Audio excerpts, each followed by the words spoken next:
What's going on, guys? I'm here backstage at my 4th live event ever within the past year, and getting ready to go out here in a little bit, and just wanted to kind of give you guys behind the scenes. So this here is what we call a rear projector. So it projects from the back of the screen, so that way out in front you can't really see the projector, so it makes it look nice and clean. And then if we go through here, here's the room here. Got all the cool stage lights and everything. Stage over here. It takes so much, when you start doing this stuff, you realize it takes so much more manpower and things you have to connect than you can possibly even imagine. Like, there's so many little things. Look at, we have like an air deodorizer.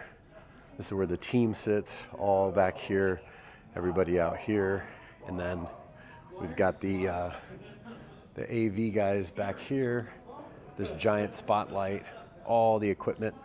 Then we've got cameras over here, speakers over here, and then we have the front of the stage. From the front of the stage, we have the prize wheel. So there's a bunch of different prizes on here that we spin when we go to and come from breaks. People can win. So pretty cool. And what I really wanted to jump on here and share with you guys is kind of the thoughts that go through my mind before I go out. So one thing I do before I go out, I've already rehearsed what I'm going to say over and over and over to give me the confidence that when I go out on stage, I know exactly what I'm going to say, how I'm going to say it.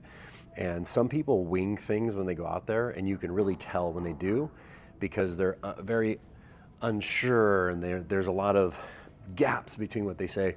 So what's funny is, this is our 4th live event, and I open it the same way, damn near word for word for word.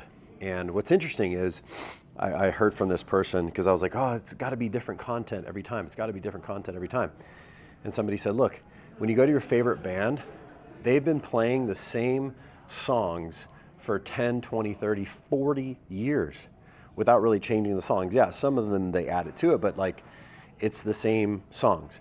And even within that, you know, whenever a musician rolls out a album, they go on a whole year tour, and it's the same exact process over and over. So the reason I share that with you is that gives me the confidence and the certainty that when I go on stage, I'm going to know exactly, the lighting in here is terrible, oh, there we go, exactly what I'm going to say, how I'm going to say it, the impact that it's going to have. So it's very, the way I look at it is kind of like a play. Right? It's very scripted in the sense of, this is what goes first, this is what goes second, this is how much time we have, this is how you hit certain key moments throughout the play, we'll call it, almost like a Broadway play, certain things you have to say, how to draw emotion from the crowd. So that's kind of the behind the scenes. And like I said, whenever I sit back here, I kind of do get a little, leading up to it, there's not a lot of nerves. In the beginning there was, I'd be days ahead of time, be like, oh my God, what's going to happen? What's going to happen? Now it's our 4th one. A lot less nerves. It really only happens the moments right before I go on stage. And then as soon as I go out on stage for the first 30 seconds or so, you still have those anxiety feelings and everything. But to kind of share with you insight, the best way to overcome any of these fears is just rehearsing over and over, practicing over and over what I'm going to say, how I'm going to say it, my body language and everything like that. And what I say out there, I've practiced, you know, hundreds of times in my head and out loud over the past year. So it's going to be phenomenal. So for all of you who are coming out, well, you'll be watching this after. For all of you who maybe you want to come out in the future, maybe you will, who knows? So yeah, we'll see you guys here soon.